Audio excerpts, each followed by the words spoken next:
billah kukkiriza Allah mu mpagi z'obukkiriza tulinamu okukkiriza nti alkhairu washarru min Allahi taala, ekirungi n'ekibi biva wani wa Allah tabaraka wa taala. Naye wewetegereza empagi eyo etulaga nti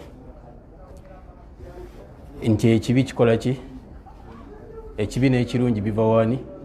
Biva wa Allah. Kubanga hadith ega nti gundi egamba etya an tu'mina billahi wa an tu'mina bilqadari khairihi wa sharrihi min Allahi taala. Kirungi n'ekibi tukakasa tuteekeddwa okukkiriza nti biva wani? Wa Allah tabaraka wa taala. Naye obujulizi obwetegereza bulaga nti asharru la yunsabu ila Allahi, ekibi tekiva wani? Tekiva wa Allah. Tuli fenna kati wetugamba nti ekibi tekiva wa Allah, kiki kye bategeeza n'ekibi ekiri mu mpagi ey'obukkiriza? Kubanga hadithu erindozo eri Muslimu ega nti washarru laisa ilaika, n'ekibi tekikola ki? Tekiva gy'oli gwe Allah tabaraka wa taala. So kitegeeza kiriwo ekyo ekibi. Ekyo ekibi kigwa ku muddu oba omuntu yenna okusinziira ku bikolwa bye byabakoze ki? Byabakola. Naye ng'ewa Allah tekiba kibi. Ewa Allah ebeera adilun minhu, bubeera bwenkanya okuva ewani? Okuva ewa Allah. Nti omuntu ayinza okuba nga abadde mubbi, amateeka g'obusiraamu ne gagamba nti omubbi atemebwako ki? Atemebwako mukono. Kati wabanga atemebwako mukono, oyo ala man waqa alayhi, oyo gwe kiba kituuseeko yakirabanga ekiki? Ekibi. Bali inda Allahi kibeera kirungi, maaso ga Allah kibeera kiki? Kubanga eyo adilu minhu, bubeera bwenkanya. Abantu bano ono atuukiddwako punishment eyo kigenda kutereeza society.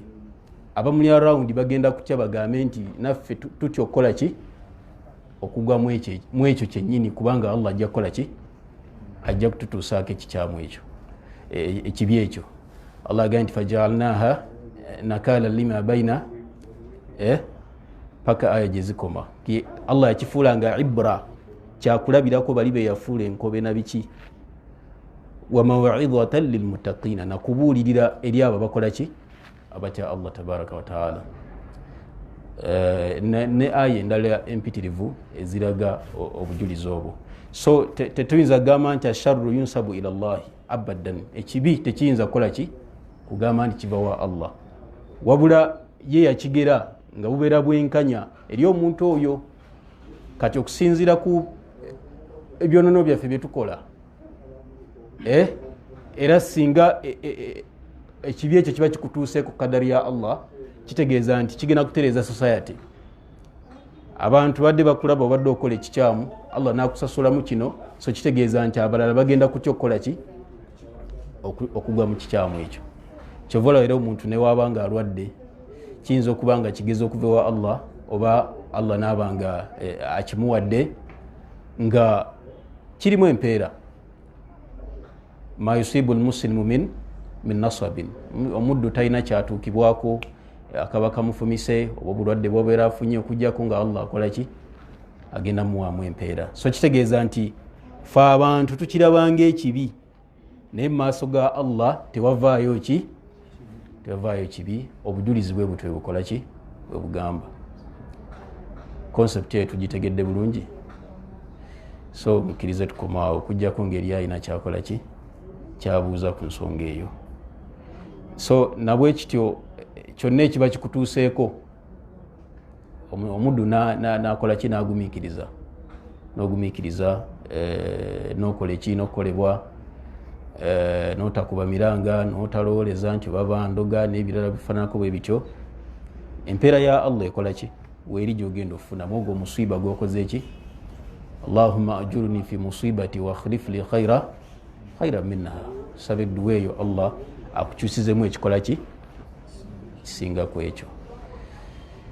So ekyo kyenjagadde kuba nti tujjukiza abasiraamu bamanye nti alkhairu washarru min Allahi, ekirungi n'ekibi biva wa Allah, naye ate tetuyinza kugamba nti ekibi kiva waani, wabula ffe ekitutuukako tukirabanga ekibi ne mu maaso ga Allah kiba kiki, kiba kirungi kubanga aba alaga bwenkanya eri ebitonde bye.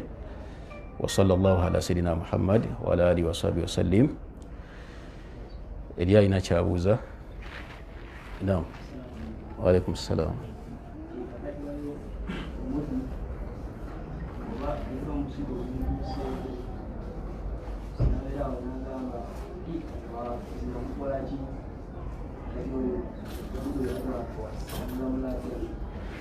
Ate obusiraamu bwatusomesa omuntu singa afuna omusiiba agamba atya?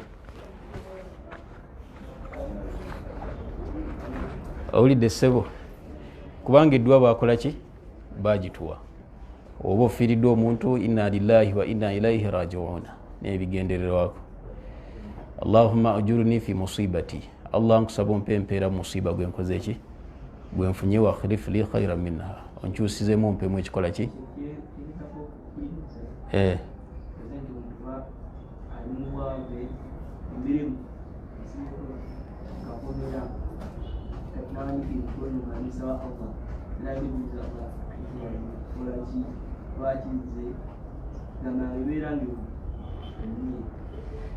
Ebigambo abantu abasinga bafuna emisiiba, ebigambo bibakola ki, bibayitira naye nga si bye bigambo ebituufu. Omukkiriza alina kukola atya?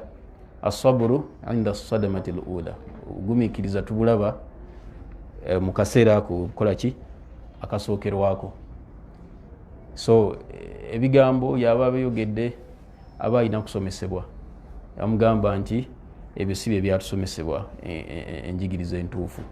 So nagezaako kola ki, okutereeza. Waba abadde tamanyi, aljahilu yuallam, abatamanyi bakola ki, bamumanyisa. Kuba abantu bafuna emisiiba oluusi ne gibagejjako naddala okufiirwa, natafiirwangako ku mwana, atafiirwangako ku muzadde, ne kimugejjako n'afulumya ebigambo nga binene. So yeetaaga kutereeza ne bamuyigiriza enkola entuufu. Tuli ffenna oluusi kibasukkako, oluusi bamu ne baluzinga senses, abamu ne boogera ebigambo nga tebabimanyi. So oyinza omusaasirira mu mbeera eyo naye ng'aba alina okukola ki, okutereezebwa n'asomesebwa biidhinillah. Wa sallallahu ala sayidina Muhammad wa ala alihi wa sahbihi wa sallim. Assalamu alaikum wa rahmatullahi wa barakatuh.